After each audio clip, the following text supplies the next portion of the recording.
Hello everybody, and welcome to the Sword Art Online Alicization War of Underworld episode, whatever episode we're on. I think it's like 27 or 3, whatever way you look at it. It's just me this week, no Matt, and that's because, frankly, I can't get hold of him. I don't know where he is, so hopefully he sees this and is like, oh yeah, I was supposed to do that. But yeah, sorry about that, out of my hands. You know, that's also why it's late, because, I mean, I tried to get hold of him, I couldn't. But enough about that. This episode, it was a very set-up-y episode, but I'm fine with that. Because the things that it was setting up, I think I'm going to enjoy that a lot. So, yeah, we learnt more about our main villain. I forgot his name. Miller. Something Miller. It's an English name, which is always bizarre. They speak some English. That's weird, because they're not English. I mean, it didn't say a lot. They said like a few words, so it's fine. It's not like they're doing whole sentences. That was good. We'll get there when we get there. But, yeah. It's the regular cast, you know, they showed up briefly. There was a brutal chokehold, which we'll get to. I did enjoy it. I don't think we didn't spend any time in Underworld this episode, or at least we didn't spend any time in the human territory. It was all, we had a brief bit in the dark territory there. Let's get on with the episode, see what happened and everything, and let's do this again. Sorry, it's just me. Episode begins with a flashback to episode 1 of Alicization. Turns out the leader of the bad guys, Gabriel Miller, he was the leader of that party they were fighting in GGO, the Kirito team. They were fighting them in GGO at the beginning of the series. If you remember that. Because I didn't remember it, then I saw it, I was like, hang on a sec. I remember this. But yeah, that was pretty out of nowhere. And I'm pretty sure that the guys, like the second in command guy of Mr. Miller, is he's Puh, right? He's got the same scar thing. I'm almost positive it is. Like, if he's not, that's a remarkable coincidence. I mean, if he is, it's a remarkable coincidence. Like, what are the chances he'd be in the same place as Kirito and that again? Hey. But yeah, gets the mission from the government. I think it might be America. Good to see it's not Russia being the bad guys for once. That's always a good thing. Mission is get the STL, the Soul Translator Technology, or the STLT, old ST things. Get the technology, and also if there's an Alice, the acronym version and not the girl, although the girl is the acronym. Makes sense, I promise. Get her as well while you're at it. Okay. US, as I said, back to present day. They're locked out of the terminal or whatever. And they're like fighting amongst themselves. There's like a glasses guy, and then the guy who may or may not be Puh. I don't know what to call him, because in my head he's almost definitely him. And I don't want to look it up because I'm sure that'll be a thing they address later. So if you do know, don't tell me. The leader calms them down, and then they're like, right, let's get to work. How do we get in here? They peek into the underworld and see they see some goblins just going about their day. The goblins have floodlights and souls and all that. They're going over that. Basically, a lot of this episode was them going over things that we already know, which, you know, I get they don't know, but as we already knew it was a bit like, come on. They decide to log in with an OP account, but they can't get in with any of the strong accounts. Instead, they found Dark Territory accounts for Emperor Vector and Dark Knight, which are, I believe, Mr. Miller is going to be Emperor Vector, and then Dark Knight will be the guy who may or may not be Puh, and that'll be his name until it's confirmed. So, and then they discover the final load test. They're like, final load test? What's that? So I'm going to assume they're going to use the final load test, sort of like as a mask to get into the human realm to find Alice. Or maybe I'm completely overthinking that, but that's what I think is going to happen. Because they're obviously going to be the leaders of the dark people. More on that at the very end of the episode. So they're going to, yeah, I think that's what they're going to do. They're going to give the order, like, leave her alive, we need to find her somehow. But maybe I'm overthinking it, but that's what I think is going to happen. Back to the good guys now. Basically, Kirito's in the state he's in because he blames himself so much for Yu-Gi-Oh's death, also because of the power cut, as we found out last week. It's like it amplified it and made him in the state he's in now. So he needs someone to forgive him. Asuna is like, "You're right, mate.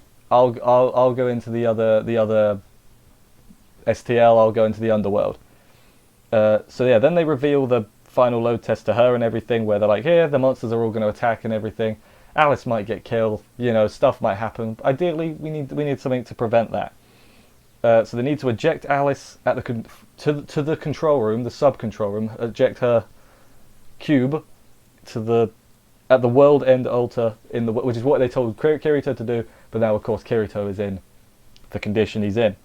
So Asuna is going to go in with a super account. So they're looking at all the accounts they could have for her. Don't know exactly which account they're going to have for her. And then Rinko also figured out, hey, can't the bad guys do this as well? And they're like, oh yeah, they could do that.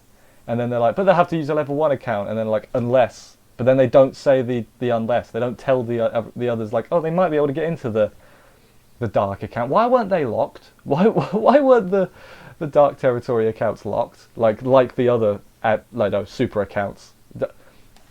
I don't know. It just doesn't make sense to me. Like, why would you? Also, like, weren't the dark super accounts, they were like way higher? Like, they were like 70, and then like the regular super accounts were like 30. Like, I feel like there's a problem there. Like, I keep saying like a lot, and I need to stop doing it. But yeah, stop. Should have made them the same power level, or maybe there's a bigger super account for the good guys that they're going to use that we just haven't seen yet. Maybe. I don't know if I'm completely honest. Like I said, I haven't read the light novel for this half of Alicization, I guess. But yeah, let's keep this thing moving. So Asuna texts everybody else. Remember everybody else? I remember them. Basically saying, hey, I'm going into the Underworld. Her text was like very... You know, you got that text, you would have questions. It was like, hey, I'm going into Underworld to repair Kirito's soul or whatever. And it's like, what? Everyone's like, what? And then luckily, well, we'll get to it in a minute. So Sinon's at the library. I guess she's having a flashback or a dream of GGO where she got killed brutally by Mr. Miller. I'm pretty sure it was Mr. Miller. It was a blonde man. It looked like him. She got like proper choked out. It was honestly a bit like, oh, it's a bit, you know, like that. That's the noise that you make. It was like, you know what I mean. It was pretty brutal, But then Yui gets everybody else together, all the regular cast, including Klein and Aegil. Remember them? You guys are, yeah. But yeah, tells everyone what's going on, everything, because I guess Yui is with Asuna's phone, so she hears everything as well. Explains everything to them, and then she says, we might need your help later on. And at that point, I'm like, oh, what are they going to do? Underworld invasion? Are they going to Avengers it? Will they all just appear out of nowhere? Legit, I'd make up that a parody. I'd just put the theme song over the top if they did that. That would be... Honestly, I'm thinking that's the only thing they can do, because there's a few STLs near them, because that's where Kirito was going originally, like when he was a kid, like doing the test or whatever. So I guess they could use them to get in. But aren't there? Didn't they say there was only a few of them? I can't remember what they said. You know what? I might have to re-look that up, but I really don't want to, because if you remember, in the building that's got the STLs near them, how many are there? Because I can't remember what they said. Okay, but then after that, we can see the bad guys going in, and Mr. Miller has a vision of a girl. So either that's someone he knew in his past, or it's something to do with the Underworld. One of the two. I don't really know.